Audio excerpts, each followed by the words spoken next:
ہمیں اللہ تعالیٰ نے اور اس کے رسول نے مسلمان کہا ہے صلی اللہ علیہ وسلم. ہم لا الہ الا اللہ محمد رسول اللہ کلمہ پڑھنے والے ہیں. ہم تمام ارکان اسلام اور ارکان ایمان پر یقین رکھتے ہیں.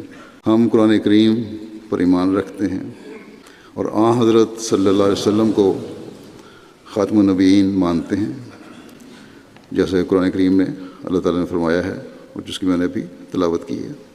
ہم اس بات پر علی وجہ البصیرت قائم ہیں کہ حضرت محمد رسول اللہ صلی اللہ علیہ وسلم خاتم النبیین ہیں، بلکہ حضرت مسیح علیہ الصلوۃ والسلام نے صاف صاف اور واضح لکھا ہے کہ جو ختم نبوت کا منکر ہے میں اسے بے دین اور دائرہ اسلام سے خارج سمجھتا ہوں.